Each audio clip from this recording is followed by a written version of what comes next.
ઉપદેશ છાયા જોઈશું. Page number છે વચનામૃતમાં 683.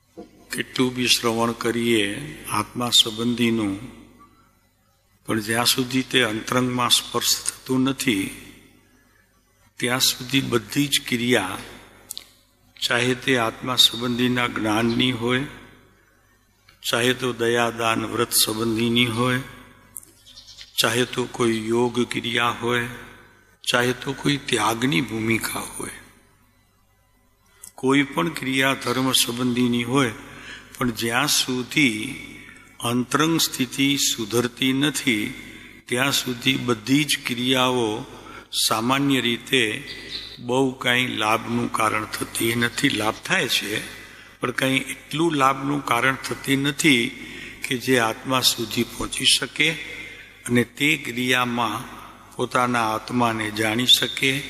એ પ્રકારનો અત્યારે ભાવ મોટે ભાગે આ પંચમ કાળની અંદર જોવામાં આવી રહ્યો છે. વ્રત કરનારા વ્રત કરે છે, તપ કરનારા તપ કરે છે, સ્વાધ્યાય કરનારા સ્વાધ્યાય કરે છે, પણ બહાર નીકળતે સમયે કોઈ એવો ભાવ મુખાકૃતિ ઉપર મુમુક્ષુનું જોવામાં આવતો નથી કે જેથી કરીને તે વાણી આત્મ સંબંધીના કોઈ પણ વેપાર સુધી પહોંચી હોય. એના માટે આજે ઉપદેશ છાયા બહુ સામાન્ય ભાષામાં કૃપાળુ દેવે જે બોધ આપ્યો છે બહુ ઉત્કૃષ્ટ છે. આત્મા સંબંધીની વાતો પણ એમાં કરી છે અને તે સંબંધીની ત્રુટિઓ પણ જે કાંઈ એમને દેખાય છે પોતાના જીવનમાં એ રજૂ કરી છે. વિષય બહુ મહત્વનો છે પણ એને આપણે બહુ સામાન્ય રીતે કરી નાખ્યું એ જરી દુઃખદ ઘટના છે. બહુ ઉપદેશ છાયા ઉપર ધ્યાન નથી, વચનામૃતના પત્રો ઉપર વિશેષ અને તત્વ જેમાં વિશેષ કરીને રહ્યું હોય એવી વાતો સમજવામાં રસ વિશેષ. પણ બહુ સામાન્ય ભાષામાં જે કંઈ આ પુરુષે કહ્યું છે તો કે સ્ત્રી પુત્ર પરિગ્રહાદી ભાવો પ્રત્યે બહુ સરસ સુંદર રજૂઆત છે. સંસારીઓને આ મૂળમાં છે. કોણ છે? સ્ત્રી છે, પુત્ર છે, પરિગ્રહ છે, બધા જ ભાવો પ્રત્યે હજી મૂળ જ્ઞાન થયા પછી જો એવી ભાવના રહે કે જ્યારે ઈચ્છીશ ત્યારે સ્ત્રી આદિ પ્રસંગો ત્યાગી શકીશ. રાઈટ? બરોબર એમ જ છે કે કંઈ ફેર છે? હજી કોઈ મુમુક્ષુએ આ ભાવને છોડ્યા હોય એવા કોઈક મહાદ શોધ્યા 2-4 વ્યક્તિઓ મળે, પણ એ પણ જો શોધી હોય તો, નહીંતર તો એ મુશ્કેલ છે. બસ માત્ર વાંચન ચાલે છે, સ્વાધ્યાય ચાલે છે, ભક્તિ સંબંધીની તત્વ સંબંધીની વાતો ચાલે છે, પણ અહીંયા શબ્દ છે કે સ્ત્રી આદિ પ્રસંગો ત્યાગી શકીશ. એ શબ્દ બહુ મહત્વનો છે. કોણે છોડી? વ્યવહારમાં પણ બોલવા ચાલવાની વાત તો છોડો, પણ ભીતર જો અંતરંગ સ્થિતિએ જોવામાં આવે તો કોઈ સ્ત્રી પ્રત્યેનો, પોતાની સ્ત્રી પ્રત્યેનો ભાવ કોને મોડાપણે જણાયો કે આ પણ એક બંધનનું મોટું કારણ છે.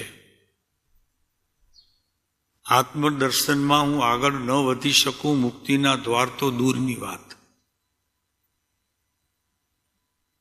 અને એના કારણે વૈરાગ્યની વૃદ્ધિ જે થવી જોઈએ જીવનમાં, અને એના કારણે જે પ્રસંગોમાં, બહિરંગ પ્રસંગોમાં ખાસ કરીને તે જે રસ રહે છે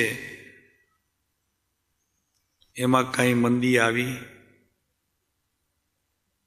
અગર સમજો કે ઘરે બે પ્રસંગ હોય, એક સાંસારિક પ્રસંગ અને એક ધાર્મિક પ્રસંગ, એવા ઘણા ઘર આવે છે કે જ્યાં ભગવાનની સ્થાપના પણ થાય છે, ભગવાન પણ હોય છે, અને વ્યવહાર દ્રષ્ટિએ એ ભગવાનની પૂજા, સત્કાર, વરઘોડા, તિલક વગેરે પણ હોય છે. તો એવો કોઈ ભાવ આવ્યો ત્યારે તે સમયે કે આનાથી સાવ જુદો હોય, માટી જેવું લાગે, તો કે ભાઈ આ બધું કરી તો રહ્યો છું, પણ એમાં મારા આત્માનું કેટલું ચિંતન કેવા પ્રકારે ક્યારે આવે છે, તો એની વાત આપણે અત્યારે કરી છે.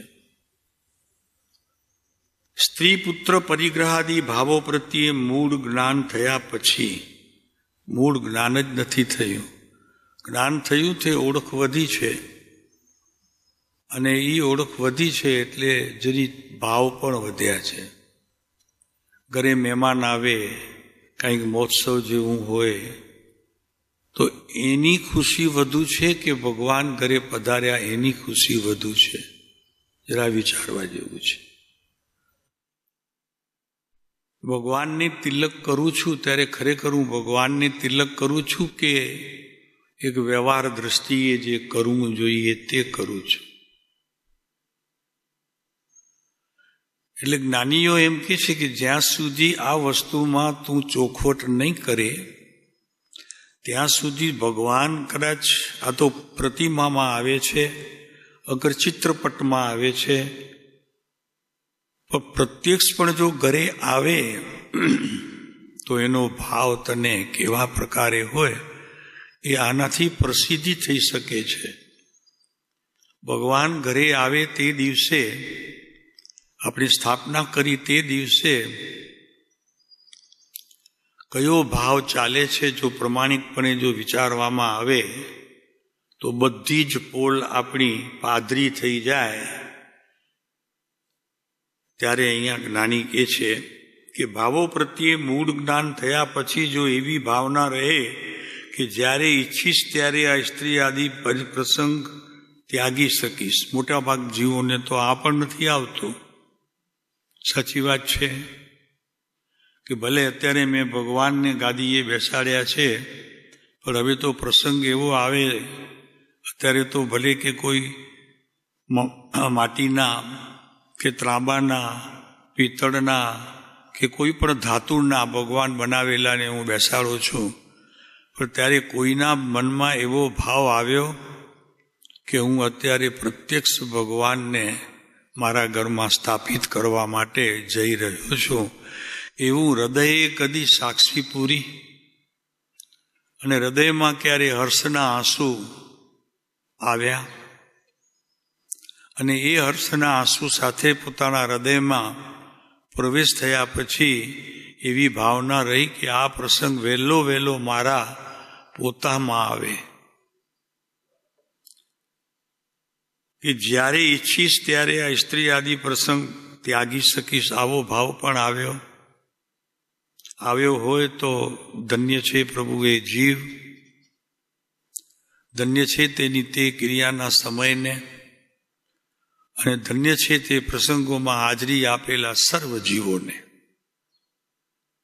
કે જરા પણ હૃદયમાં કોઈ ભીનાશ થઈ હોય તો પ્રભુ એના માર્કા કોઈક જુદા હોય છે. ત્યારે સ્ત્રી આદિ પ્રસંગ ત્યાગી શકીશ તો તે મૂળ જ્ઞાનથી વમાવી દેવાની વાત સમજવી. એટલે પછી જે ભગવાનને લાવ્યા છીએ એ તો બસ માત્ર વાત પૂરતી વાત છે. ન ભગવાન આવ્યા છે, ન ભગવાનની પૂજા કરી છે, ન મેં તિલક કર્યું છે. એક સામાન્ય પ્રસંગની જેમ એ પ્રસંગને મેં જોઈ લીધું. આનાથી વિશેષ કાંઈ લોકોને આવતું હોય એવું આ પંચમ કાળમાં બહુ શેષપણે બને છે. જ્યારે ઈચ્છીશ ત્યારે આ સ્ત્રી આદિ પ્રસંગ ત્યાગી શકીશ, એવો તો ભાવ કરતું કે અત્યારે તો ભલે હું ભગવાનને ખરેખર લઈ આવ્યો છું, પણ હવે તો બીજી વખત જ્યારે ભગવાન આવે મારા ઘરે ને સ્થાપનાનો કોઈ પ્રસંગ આવે તે દિવસ મારે ઘરે જવું જ નથી પાછું. ભલે કદાચ ત્યાગી રૂપે રહીને જંગલમાં ન ભટકું, પણ એક વાત તો નક્કી છે, ઉપાશ્રય નહીં છોડું. આટલું પણ કોઈને આવ્યું હોય ભાવ તો પણ ઉત્તમ છે એના જીવનમાં. તો કે આજથી વધુ સમય, દિવસના 24 કલાકની અંદર વધુ નહીં તો 20 કલાક તો હું આ ઉપાશ્રયમાં ગાળીશ. સાધુ સંત ભગવંતો એને આવતો જતો મળીશ. એમાં કોઈક વિશેષ બળવાન વિદ્યાનો પારંગત હોય તેને સાંભળીશ. અને રોજ એક નિયમ, સંસારના કોઈ વિશેષ પદાર્થને છોડવાનો હું નિયમ લઈશ. માત્ર ભગવાન ઘરમાં બિરાજી લીધા એટલે કઈ ભગવાન આવી ગયા ને તું ભગવાન થઈ ગયો ને એના બધા લાભ તને મળી ગયા, એવી માન્યતામાં આપણે ક્યાંય ફસાઈએ નહીં. એ તો એક લોક પ્રસંગ છે, એની સાથે આપણે એવી રીતે જોડી લીધું છે કે બસ એને લોક પ્રસંગથી આગળ આ તો ધાર્મિક પ્રસંગ છે. મેં ભગવાનને અહીંયા મૂક્યા છે 8 દિવસ માટે કે 10 દિવસ માટે, પણ એવો કોઈ ભાવ પણ આવ્યો હોય તો ધન્ય છે તે જીવને કે જેના ચરણ પકડવાના ભાવ થાય છે. આ સ્ત્રી આદિ પ્રસંગ ત્યાગી શકીશ તો તે મૂળ જ્ઞાનથી વમાવી દેવાની વાત સમજવી. એવું બને તો કેટલું સારું. ભલે એ ભાવ કદાચ આ ભવે ન પૂરા થાય, બીજા ભવે ન થાય, ત્રીજા ભવે ન થાય, પણ કરેલા ભાવ એમ કે છે કે ભાવે જીનવર પૂજીએ, ભાવે દીજે દાન, ભાવે ભાવના ભાવી એને ભાવે કેવળ જ્ઞાન. એવા ભાવ પણ કર્યા ભગવાનને. અહીંયા બેઠેલા ઘણા ભગવાનને તો કદાચ બિરાજમાન કર્યા હશે ઘરમાં, પણ એવો ભાવ કદી આવ્યો તો તે મૂળ જ્ઞાનથી વમાવી દેવાની વાત સમજવી. એટલે મૂળ જ્ઞાનમાં જો કે ભેદ પડે નહીં, પણ આવરણ રૂપ થાય. આવરણ તો જરૂર થાય. આવરણ થાય એટલે વાત એટલી સુંદર કરી છે કે તું જો ભાવના સારી કરે તો તે સમયની તારી ભાવના કદાચ એક સમયે ઉગી પણ નીકળે તો તને આશ્ચર્ય ન થાય. એવું પણ કદી થયું છે? ખોટા ભાવ, એમ રીતે સીધી વાત કરીએ તો સત્યના ભાવ નહીં, પણ એક દેખાદેખીના ભાવ પણ તે સમયે જો આવ્યા હોય તો મૂળમાં જો કે ભેદ પડે નહીં, પણ આવરણ રૂપ તો થાય. સંસારને છોડવા માટેની તૈયારી એ મેં ભગવાનને અહીંયા મૂક્યા છે. 8 દિવસ ધમાલ કરીશ. સાંજના ભક્તિ, સવારની પૂજા, બપોરની પૂજા સિવાય જે કંઈ અન્ય થઈ શકતું હોય તે સંતોને પૂછી અને બધું જ મારે કરવાનું રહ્યું. પણ આવરણ રૂપ થાય. વળી શિષ્યાદિ અથવા ભક્તિના કરનારાઓ માર્ગથી પડશે અથવા અટકી જશે એવી ભાવનાથી જ્ઞાની પુરુષ પણ વર્તે તો જ્ઞાની પુરુષોને પણ નિરાવરણ જ્ઞાન તે આવરણ રૂપ થાય. એમને બી લઈ લીધા સાથે કે જેણે આદેશ આપ્યો છે કે તમે ભગવાન ઘરમાં પધરાવો, તો એમને પણ જાગૃતિ તો એટલી જ રાખવાની હોય છે, કેમ કે આદેશ આપનારો એ એક દેશે ભગવાન છે કે જ્યારે આવી ભાવ આવે છે તો એને પણ ભાવ આવે છે કે નહીં, એ પણ વાત અહીંયા પ્રભુએ આપણા સાથે લઈ લીધી છે. ભક્તિના કરનારાઓ માર્ગથી પડશે અથવા અટકી જશે એવી ભાવનાથી જ્ઞાની પુરુષ પણ વર્તે તો જ્ઞાની પુરુષને પણ નિરાવરણ અને આવરણ રૂપ થાય. ચેતવણી બંનેને છે, જાગવાનું બધાને છે. ચેતવણી માત્ર અહીં 2 વ્યક્તિઓને છે અને જાગવાનું બધાને છે. માત્ર રાજી થવાનું નથી. આ ભગવાન આવશે ને આપણા ઘરે પણ. તેથી જ વર્ધમાન આદિ જ્ઞાની પુરુષો, હવે વાત કરે છે જ્ઞાનીઓની, વર્ધમાન મહાવીર સ્વામીની.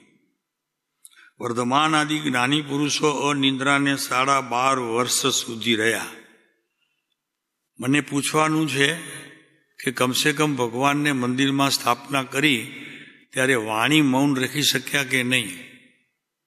કે મારે મૌન છે 3 દિવસ હમણાં, ભગવાન જ્યાં સુધી ઘરે છે ત્યાં સુધી કોઈ પણ વાણીનો શબ્દોચ્ચાર પણ ઉચ્ચાર નહીં કરો.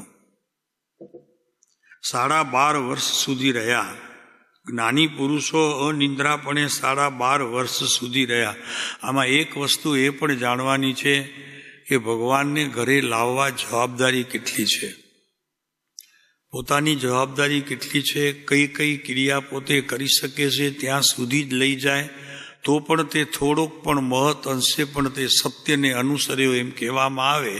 નહીતર તો એક વિધાન અને એક વિધિ એ બે વચ્ચે વાત રહી, ન વિધાન થયું ન વિધિ થઈ, પછી જે કાંઈ થયું હોય તે ઈશ્વરાધીન, મને કાંઈ બહુ ખબર પડતી નથી. તેમજ વર્ધમાન આદિ જ્ઞાની પુરુષો અનિંદ્રાપણે 12.5 વર્ષ સુધી રહ્યા. આ છે તીર્થંકર પરમાત્મા અને એના જેવા બીજા જીવોની વાત. હવે મારી જ વાત સાથે મારે સરખાવવાનું છે કે હું ખરેખર ભગવાનને લાવું છું ત્યારે મારા ભાવની શુદ્ધિ કેવી છે. વર્ધમાન આદિ જ્ઞાની પુરુષો અનિંદ્રાપણે 12.5 વર્ષ સુધી રહ્યા. હું 12.5 સમય રહ્યો, બસ માત્ર 12.5 સમય. ભગવાનને જ્યારે ઉઠાવ્યા મેં અને અહીં રાખ્યા અને સ્થાપના કરું ત્યાં સુધી મારા ભાવની જો સ્થિતિ જોઉં તો આમાંનું કાંઈ ઊભું રહ્યું ખરું? વર્ધમાન આદિ જ્ઞાની પુરુષો અનિંદ્રાપણે યથાર્થ દીઠું જ નહીં. નિંદ્રા જ જોઈ આંખ બંધ કરી તો અંધકાર સિવાય કાંઈ દેખાયું નહીં. અંધકાર મેં પ્રભુને જોવાની, અંધકારમાં પ્રભુને જોવાની કોઈ એવી ચેષ્ટા પણ જો આવી હોય તો પણ તે જીવ ભાગ્યશાળી છે. 12.5 વર્ષ સુધી રહ્યા. આ બધી વાતો આપણને અત્યારે સાંભળતા એમ થાય કે અશક્ય છે, બરોબર ને? એમ થાય છે ને? 12.5 વર્ષ સુધી રહી શકાય? થોડું આંખો બંધ કરીને મૌન રહી શકાય? બેનો, વિચાર તો કરો તમે. ઘરે 1 દિવસ બંધ રાખવું હોય, ભગવાન આવ્યા છે તો આજે હું બોલીશ નહીં, રહી શકે?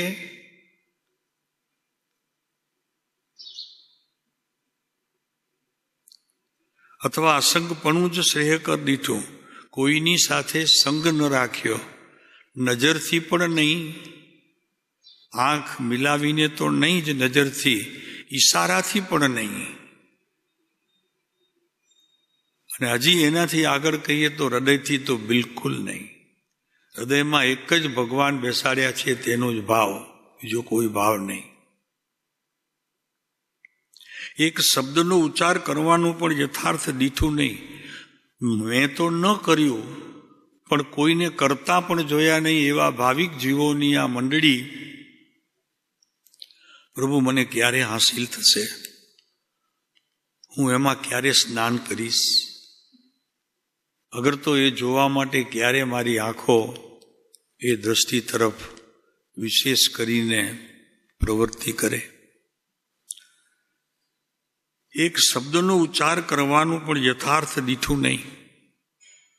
પંચમ કાળની વાત ચાલે છે, વાત છે ચોથા કાળની. પણ કોણ કહે છે આ ચોથા ને પંચમની વાત છે? આ છે તારો વર્તમાન એક સમય, એ કાળ કે જે સમયે તું ભગવાનને લઈ આવ્યો છે અહીંયા હૃદય ઉપર ઉપાડીને. તો એટલો સમય પણ જો તારી આ જોગવાઈ નથી તો પછી કહે છે કે સાવ નિરાવરણ, એક શબ્દનો ઉચ્ચાર કરવાનું પણ યથાર્થ દીઠું નહીં. સાવ નિરાવરણ, આવરણ વિનાનું, કોઈ પણ પ્રકારનું આવરણ નહીં. વિજોગી, વિભોગી અને નિર્ભય જ્ઞાન થયા પછી ઉપદેશ કાર્ય કર્યું. આટલા તો તેણે ત્યાં જ્ઞાનના નિર્ણય કરી લીધા કે આને તો હું કોઈ પણ રીતે મેળવીને રહીશ કે જ્યારે ભગવાનને ઘરે લઈ આવ્યો છું. ભગવાન ઘરે લાવવા એટલે શું ભાઈ? એ પ્રતિમા નથી. તું પ્રત્યક્ષ ભગવાનને લઈ આવ્યો છે. ભૂલતા ન હોઈએ તો આ પ્રસંગ ઘરમાં આવવાનો છે, તો કમસે કમ બીજાને કદાચ હજી વાર હોય તો જે નજીક છે એ પ્રસંગની એને તો ખાસ ખ્યાલ રાખવાનો છે. એના માટે આ સંદેશ છે, સંદેશો છે. નિર્ભય જ્ઞાન થયા પછી ઉપદેશ કાર્ય કર્યું, માટે આને આમ કહીશું તો ઠીક, અથવા આને આમ નહીં કહેવાય તો ખોટું, એ વગેરે વિકલ્પો સાધુ મુનિઓએ ન કરવા. કારણ કે આમાં આવી રીતે જોડાઈ પણ જઈએ છીએ આપણે, એમાં સાધુ સંત પણ જોડાઈ જાય છે. એમને તો કાંઈ જ કહેવાનું હોતું નથી. પહેલાં એક વખત કહી દે પછી તો એને કંઈ કહેવાનું જોતું નથી કે ભાઈ આમ કરવાનું છે ને આમ કરજો, બસ પતી ગઈ, વાત પૂરી થઈ ગઈ. પછી એમના મુખે પણ બીજી વાત જો આવતી હોય તો એ પણ અહીંયા જ્ઞાની ધર્માત્માઓ શાસ્ત્રની વાતો કહે છે જ્યારે, અને સત્ય જ્યારે કહેવું છે ત્યારે બહુ સ્પષ્ટપણે કહેવા માટે તે બંધાયેલા હોય છે. અને જો નથી એમ કરતા તો એ પણ ખરેખર દોષના કારણ થઈ જાય છે. નિર્વંશ પરિણામ એટલે આક્રોશ પરિણામપૂર્વક ઘાતકીપણું કરતા, બેદરકારીપણે અથવા ભયપણું નહીં, ભીરુપણું નહીં, તેવા પરિણામ નિર્વંશ પરિણામ. આ બધા જ પરિણામોને, ઘાતકીપણાના પરિણામને, બેદરકારીપણાના પરિણામને, કોઈ ભયની વાત હોય તો એનાથી બધાથી તે સમયે સાધુ સંતથી કરીને શ્રાવકોને પણ તે સમયે મૌન રહી જાગૃતિ રહેવા જેવી છે. જ્યારે ભગવાન ઘરે પધરાવો છો ત્યારે. હાલના વખતમાં મનુષ્યોનું કેટલું આયુષ્ય બાળપણમાં જાય છે, હવે સહેજ વાત કરે છે લાંબી. હાલના વખતમાં મનુષ્યોનું કેટલુંક આયુષ્ય બાળપણમાં જાય, કેટલુંક સ્ત્રી પાસે જાય. ખ્યાલ રાખજો ભાઈ, આ બધું જ્ઞાનીઓના વચનો છે. કૃપાળુદેવને પણ હતા પત્ની, પણ કેટલો સમય એ ભેગો રહ્યા હશે એ આના ઉપરથી આપણને ખ્યાલ આવે છે. કેટલું નિંદ્રામાં જાય તો સ્પષ્ટ કહેવું કે મારા કૃપાળુદેવ સદગુરુ પધાર્યા છે, તેમના દર્શન અર્થે જવાનું છે.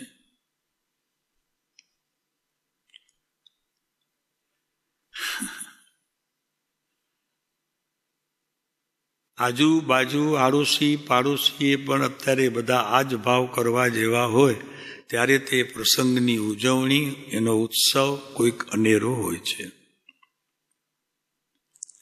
બેદરકારીપણું અથવા ભાવભીરુપણું નહીં તેવા પરિણામ. ભાવભીરુ એટલે કાંઈ ઊભા રહીએ અને કાંઈક આદી વાતો એ ચડી જઈએ, એ બધી વાતોને અહીંયા કૃપાળુ દેવ આપણને ચેતવે છે કે એવા આક્રોશપૂર્વક, ઘાતકીપણે, બેદરકારીપણે આ બધા જ પરિણામોને આપણને રોકવા જોઈએ. હાલના વખતમાં મનુષ્યોનું કેટલુંક આયુષ્ય બાળપણમાં જાય, કેટલુંક સ્ત્રી પાસે જાય, કેટલુંક નિંદ્રામાં જાય, કેટલુંક ધંધામાં જાય, અને સહેજ રહે તે ઘૂઘરું લૂંટી લે. એટલે મનુષ્ય ભાવ નિર્થક ચાલ્યો જાય. શું છે કિરીટભાઈ? કેટલી જાગૃતિ જો ન હોય તો હું જૈન છું, આ વાત પણ બહુ જ વિચારવા જેવી છે. જૈન એ કહેવાય કે જરૂરત વગરનું બોલે નહીં, મૌન જ રહે, જરૂરત પૂરતું જ બોલે, વધુ બોલે જ નહીં. એ જૈન છે. કેટલી બધી પંચમ કાળની અંદર આપણને જાગૃતિ મૂકવા માટે કૃપાળુ દેવે આ શ્રીમદ રાજચંદ્ર ગ્રંથ લખી, નામ પણ કેવું આપ્યું છે પોતાનું, શ્રીમદ રાજચંદ્ર ગ્રંથનું નામ. કેટલુંક ધંધામાં જાય, કેટલુંક સ્ત્રી પાસે જાય. હિસાબ કરવા આપણને કે સ્ત્રી પાસે, પુરુષો પાસે, બહેનો,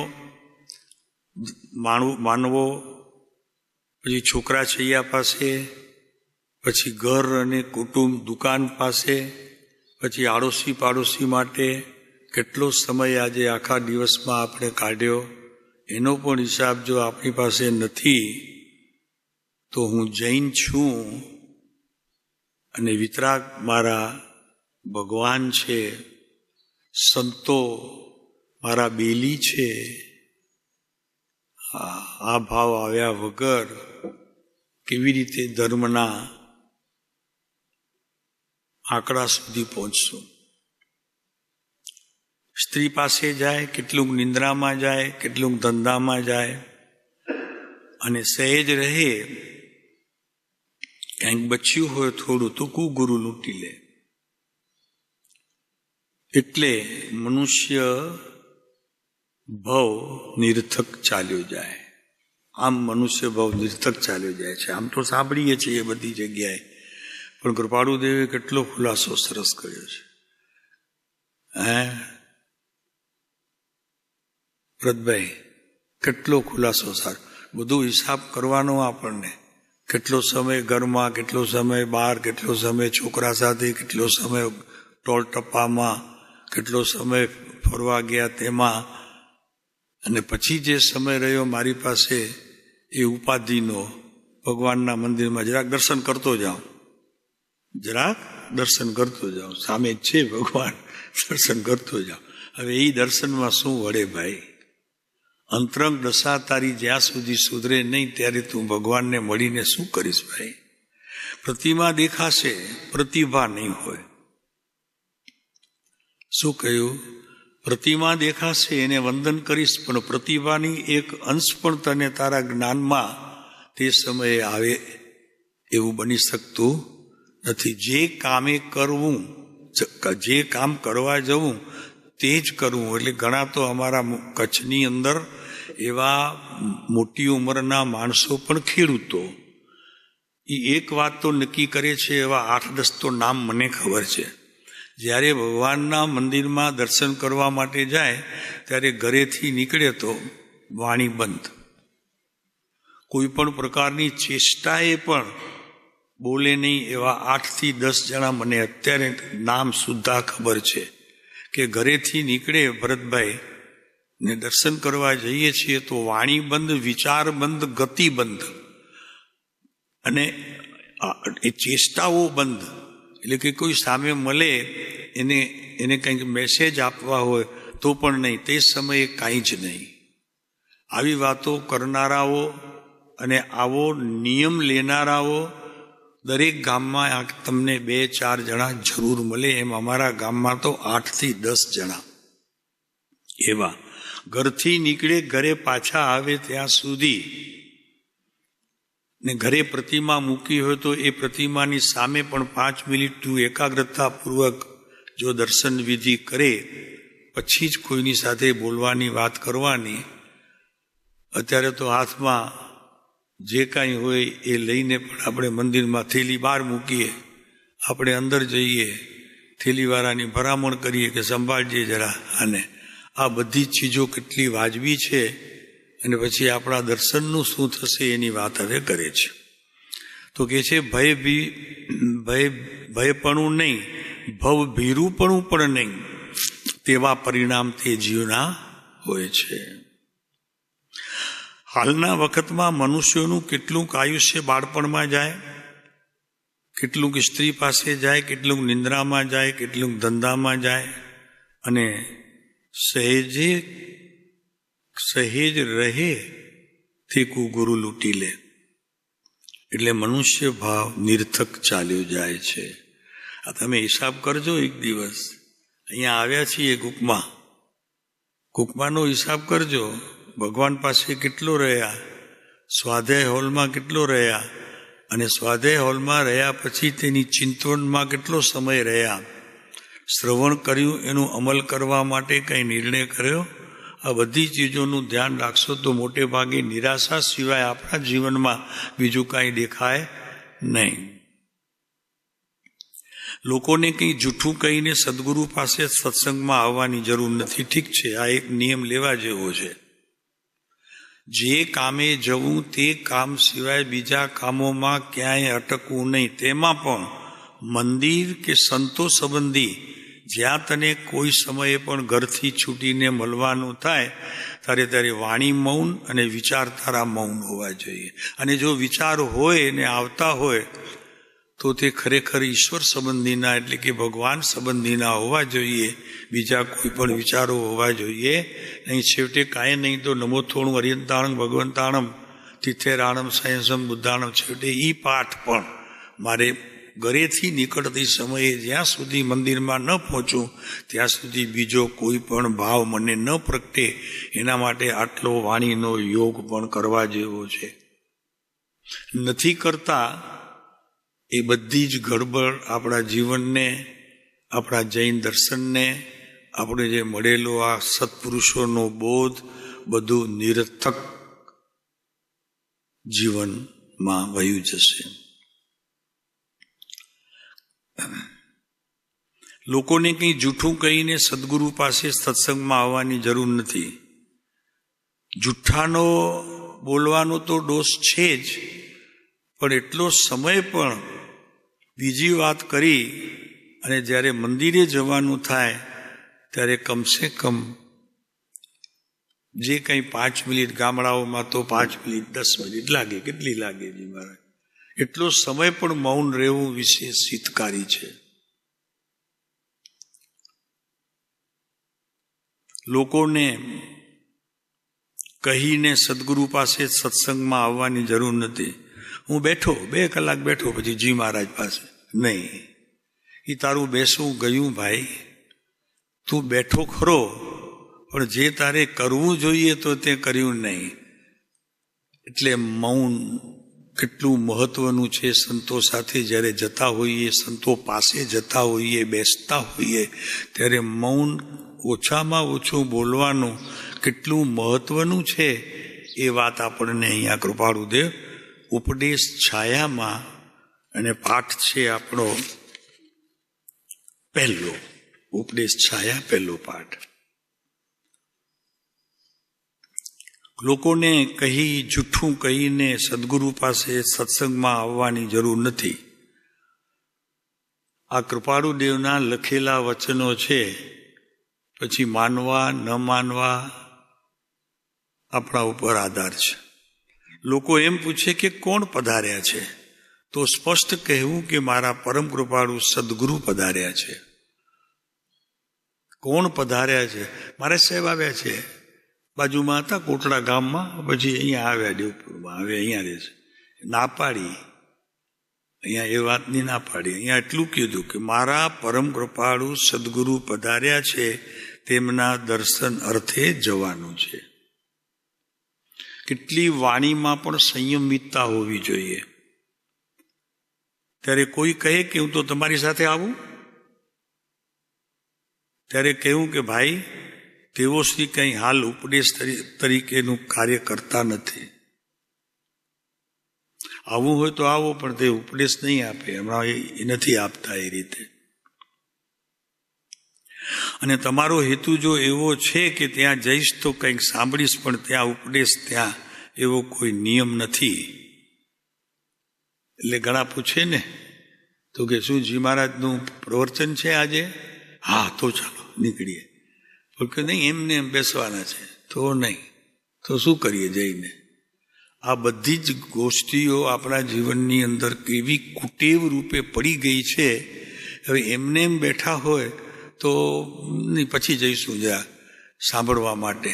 એટલે સાંભળવું જ છે એને, પણ હવે જે સાંભળેલું છે એ એમની મુખાકૃતિ ઉપર ઉપસી આવે છે. અગર એના જીવનની અંદર વાણીમાં પણ તેનો કોઈક અંશ દેખાય છે, એવી ચિંતા કેટલાએ કરી, ક્યારે કરી? કંઈ જ નહીં.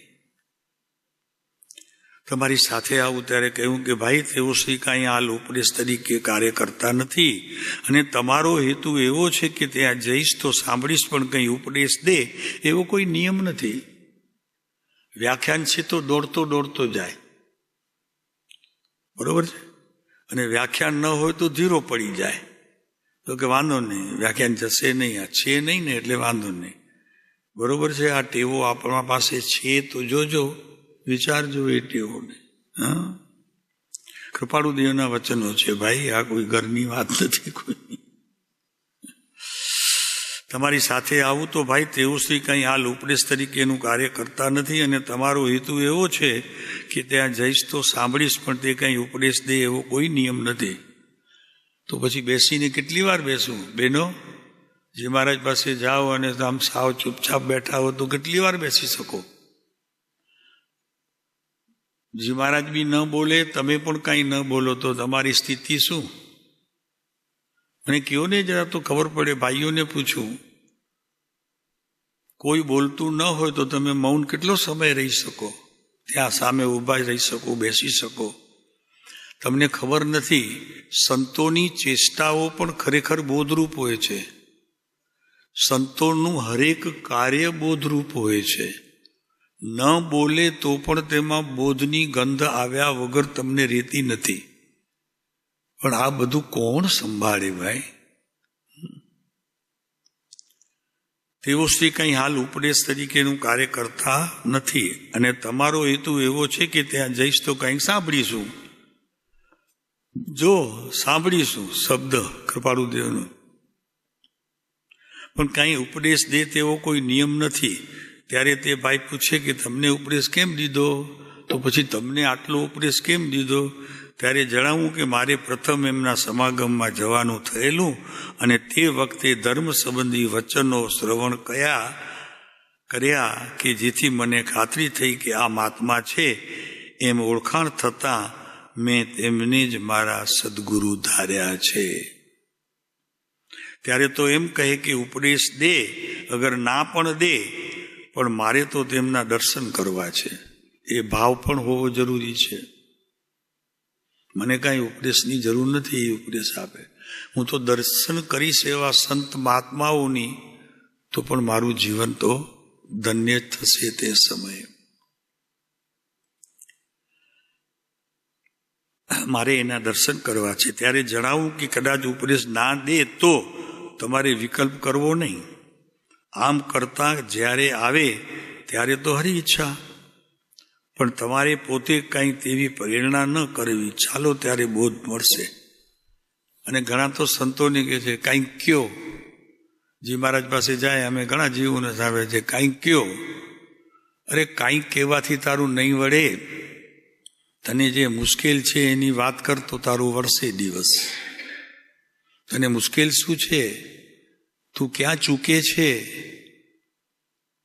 અગર તો તું જ્યારે જાય છે સંતો પાસે, ત્યારે તને પૂછવા માટે શું કંઈ છે તારી પાસે હાથમાં, કાગળમાં, હૃદયમાં, ક્યાં બી છે કે ખાલી જવું છે? એ બધું જ વિચારવા જેવું છે. તમારો હેતુ એવો છે કે ત્યાં જઈશ તો સાંભળીશ, પણ કંઈ તે ઉપદેશ દે એવો કોઈ નિયમ નથી. તો હું કહું, પૂછું, તમે બધા જ બેઠા છો, જી મહારાજ પાસે જાઓ અને બોલે નહીં તો તમારી સ્થિતિ કેટલી ત્યાં?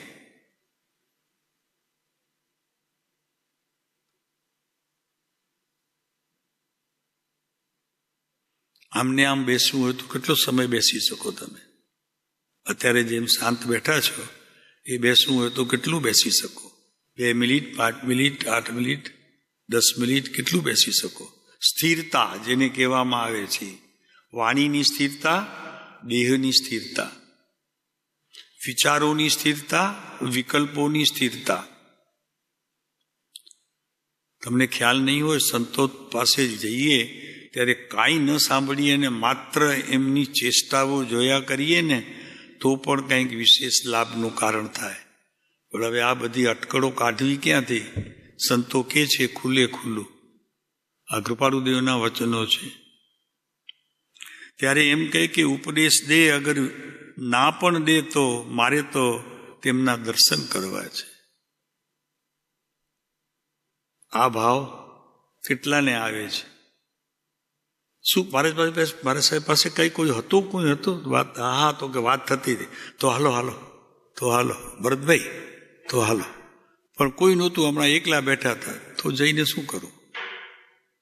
આપણી ચેષ્ટાઓ જુઓ, કઈ રીતે આપણે મંદિરોમાં જઈ અને ત્યાંના ભગવાનોને કેવા નજરથી, કેવા વિચારોથી આ બધું ભરી દઈએ છીએ.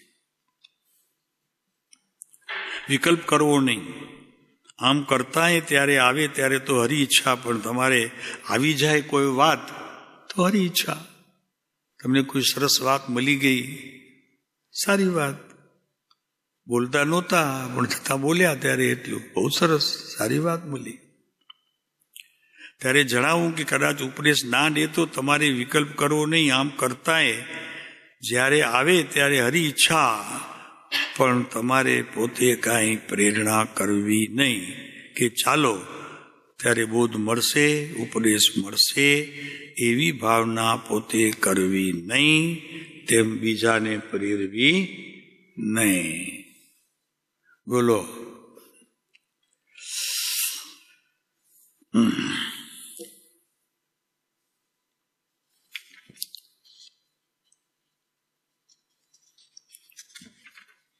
ત્રીજો પાઠ.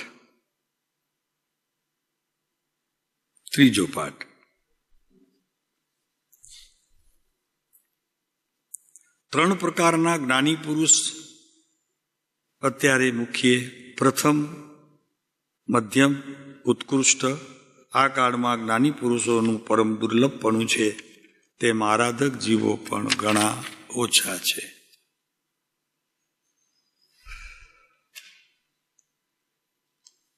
પૂર્વકાળમાં જીવો આરાધક અને સંસ્કારી હતા. પૂર્વકાળના જીવો આરાધક અને સંસ્કારી હતા. શું લેવું આપણે એમાં, આરાધક કે સંસ્કારી? પૂર્વકાળની વાત કરે છે ને હવે આપણે અહીંયા આપણે પ્રેઝન્ટ આપણે વાત કરીએ. આપણે આરાધક કે સંસ્કારી?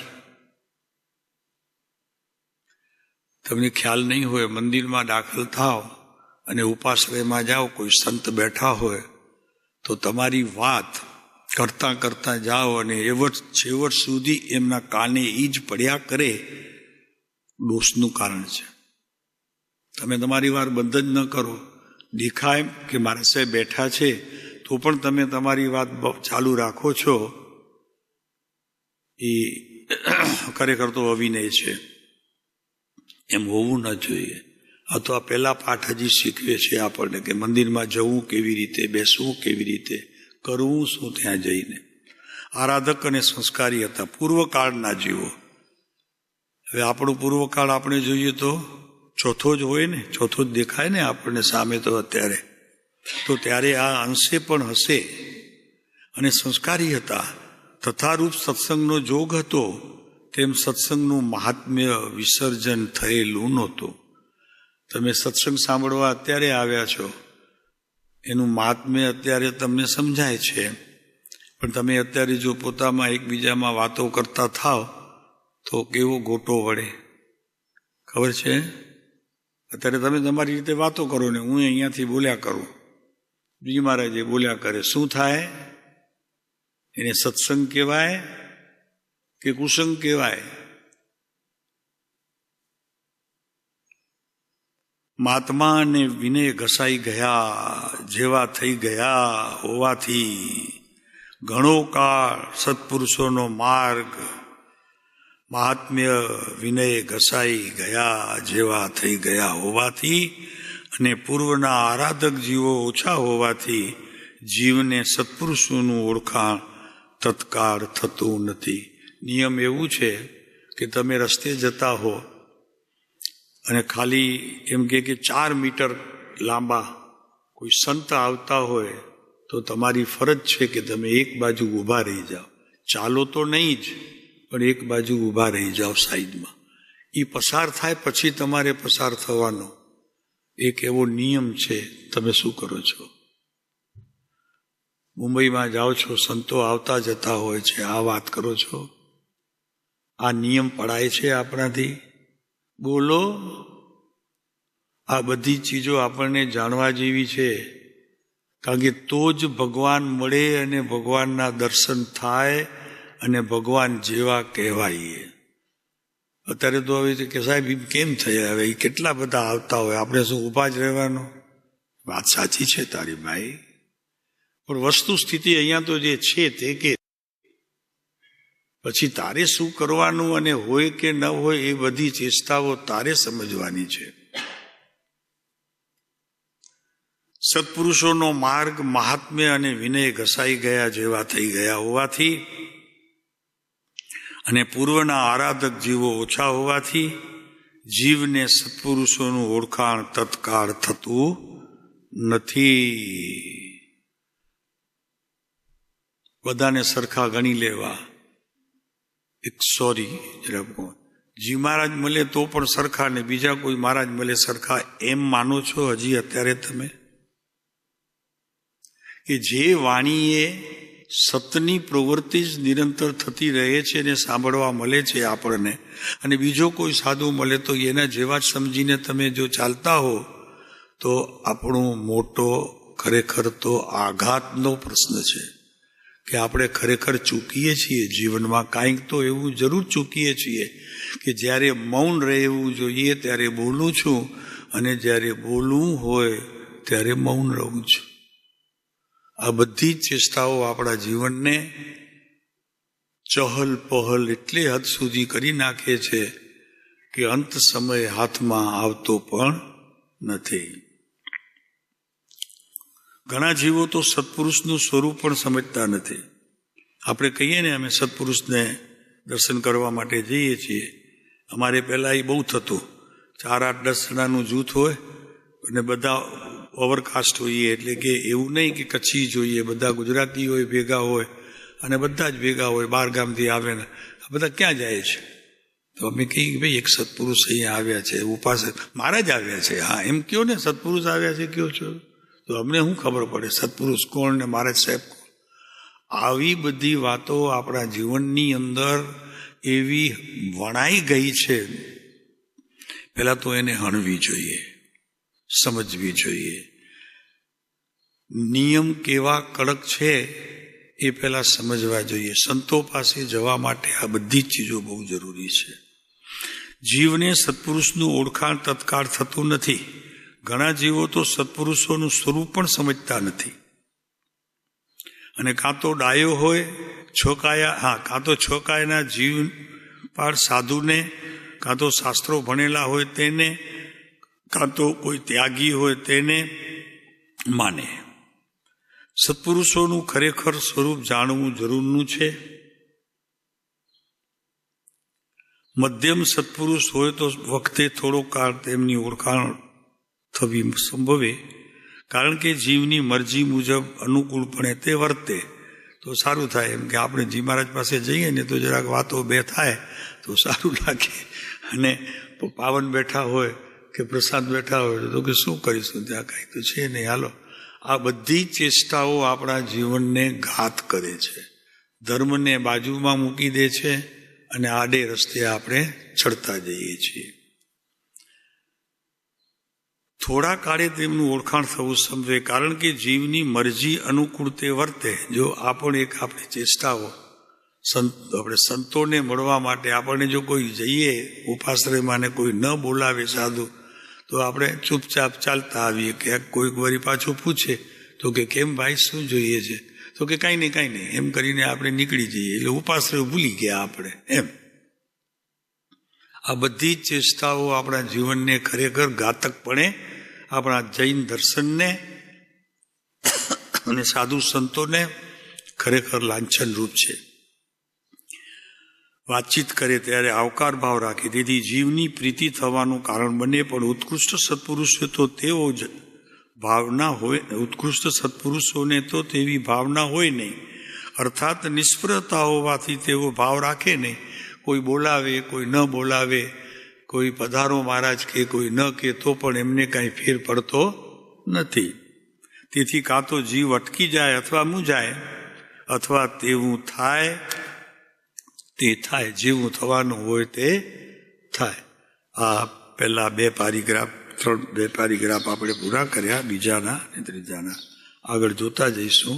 જેમ જેમ વાત આવતી જશે તેમ તેમ કરતા રહેશું. ઓમ. સમય થઈ ગયો, 1 કલાક થઈ ગયો.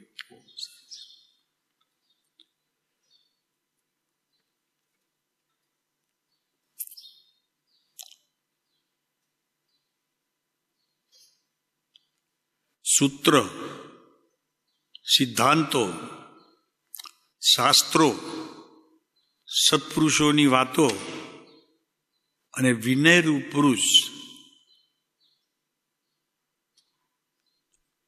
આ બધા મળવા આ પંચમ કાળની અંદર એટલા મુશ્કેલ છે, આપણને સહેજે મળી ગયા છે. આ બધા જ કારણો સંભાળો તો સારું પ્રભુ. ઉપદેશ વગર ફરતા નથી આ બધી વાતો. ઉપદેશ એવા પ્રકારનો જોઈએ. પહેલા વિનય વિવેક એ બહુ જરૂરી છે. કેવી રીતે જવું, કેવી રીતે બેસવું, કેવી રીતે વાત કરવી, આ બધું બહુ જરૂરી છે. એ શીખ્યા વગર સંતોના પગથિયા ચડવા બહુ કઠણ છે પ્રભુ.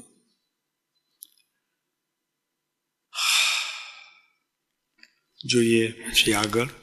પણ એક વસ્તુ નક્કી છે કે માર્ગ બહુ કઠણ છે, આકરો પણ છે, કાંટાવાળો પણ છે, સરળ પણ છે, સુગમ પણ છે.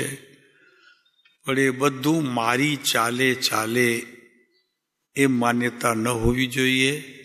જેમ જે સમયે જે યોગ્ય હોય તે સમયે તે સમયની યોગ્યતાને આધારે મારું વર્તન હોવું જરૂરી છે. તો સંતોના મેળાવડા થાય અને એ સંતોના મેળાવડાથી આપણા જીવનની અંદર જે કંઈ પણ સારી વસ્તુ આવવાની હોય એ આવ્યા કરે અને નરસી વસ્તુ સહેજે સહેજે આગળ ખસતી જાય. જે આપણા જીવનને ખરેખર બગાડે છે એ બધી બાબતો આ મૌનમાં સમાયેલી છે. મૌન રાખો, બંને એટલું ઓછું બોલો. ઠીક છે. આજે આપણને આ બોધ આટલું બોલે. ઓમ શાંતિ. ચલો, 1 કલાક થઈ ગયો.